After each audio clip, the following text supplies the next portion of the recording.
नमस्कार। मैं इस वीडियो में एक ऐसे व्यक्ति के बारे में बताऊंगा जिसके बारे में बहुत ही कम बताया जाता है कि यूं कहे कि कभी बताया नहीं जाता। एक ऐसा व्यक्ति जिसने आज़ादी की लड़ाई में अपना महत्वपूर्ण योगदान दिया और आज़ादी मिलने के बाद भी जिसने ज़मीनी स्तर पर लोगों के हित के लिए काम किया और जो कई अहम पदों पर भी रहे, जो कभी विधायक बने तो कभी मुख्यमंत्री बने तो कभी प्रधानमंत्री भी बने। तो जब वो प्रधानमंत्री बने तब हमारे देश की हालत बहुत ही खराब थे। राजनीतिक आंदोलन चरम सीमा पर थे, धार्मिक उन्माद बढ़ रहे थे और हमारे देश की आर्थिक स्थिति भी ठीक नहीं थी।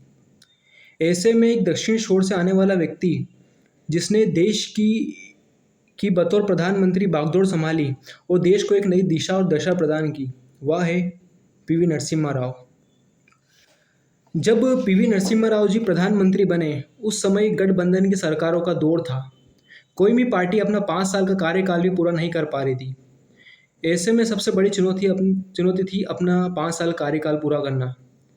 राजीव गांधी सरकार के बाद पीवी नरसिम्हा राव जी की सरकार थी जिन्होंने अपना 5 साल का पूरा कार्यकाल पूरा किया। इसके बाद यदि हम एच डी देवगौड़ा जी की बात करें, गुरजाल साहब की बात करें या फिर अटल बिहारी वाजपेयी की बात करें, जिनकी सरकार कभी 13 दिन और कभी 13 महीने ही चल पाई। इस बीच अपनी सरकार के 5 साल का कार्यकाल पूरा करना ही सबसे बड़ी उपलब्धि थी।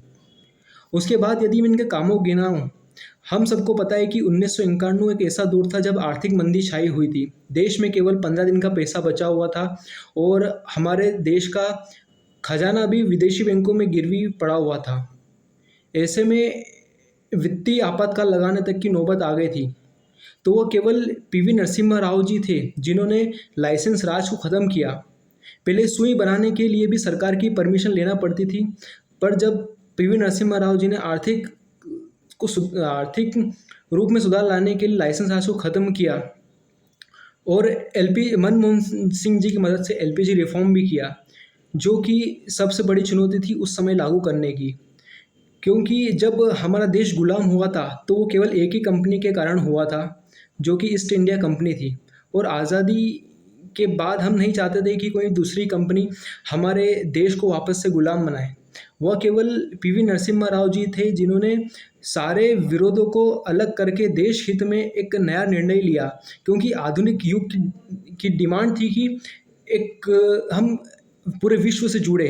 तो एलपीजी एक ऐसी पॉलिसी थी जिसके कारण हम विश्व जुड़ पाए और आज हमारी जो इकोनॉमी में हालत है वो सिर्फ पीवी नरसिम्हा राव जी के उस फैसले के कारण ही है। इसके बाद यदि मैं बात करूं कि उन्होंने गांव के लिए और देश के लिए क्या किया, जो हमारे जो गांव है वही भारत की शान है। इसी को उन्होंने बढ़ावा देने के लिए पंचायती राज और नगर पालिका को नगर पालिका को संविधान में संशोधन कर एक संवैधानिक दर्जा दिया। यानी कि आम भाषा में कहा जाए कि आज जो सरपंच के चुनाव और शहरों में नगर पालिका के चुनाव होते हैं वो सिर्फ पीवी नरसिम्हा राव जी की देन है। उन्हीं ने ही संविधान में 72 और 73 संशोधन किया था, जिससे कि इन चुनावों को एक संवैधानिक दर्जा मिला, जिससे कि गाँव में भी आर्थिक, राजनीतिक और सामाजिक न्याय मिलने लगा। इसके बाद यदि मैं बात करूं कि जो देश की शक्ति है, जो देश की सेना है उसके लिए शक्ति देना, तो पीवी नरसिम्हा राव जी वो व्यक्ति थे जिन्होंने इंदिरा गांधी के बाद न्यूक्लियर टेस्ट करने का सोचा। हालांकि इसका जो श्रेय है वह अटल बिहारी वाजपेयी को जाता है, लेकिन उनका खुद का कहना था कि न्यूक्लियर टेस्ट चाहे हमने किया हो, लेकिन इसकी जो रूपरेखा थी वो पीवी नरसिम्हा राव जी ने ही तय की थी। तो इस प्रकार उन्होंने हर चीज़ों के बारे में सोचा। इसके बाद यदि मैं बात करूं कि एक दौर था जब वीपी सिंह की सरकार थी। उन्होंने ओबीसी वर्ग के लोगों को खुश करने के लिए एक मंडल कमीशन की स्थापना की और ओबीसी को 27% आरक्षण दिया, जिसके विरोध में जो सामान्य वर्ग के लोग थे उनके बीच में आक्रोश जागा और जिसमें से एक युवक ने तो अब जलकर अपनी जान भी दे दी। ऐसी भयानक स्थिति को कंट्रोल करने के लिए उन्होंने उस वक्त ईडब्ल्यूएस को 10% आरक्षण दिया, यानी कि सामान्य वर्ग के लोगों को 10% आरक्षण दिया, जो कि अभी 2018-19 में सुप्रीम कोर्ट के द्वारा जिसको एक लीगल स्टेटस मिला हुआ है।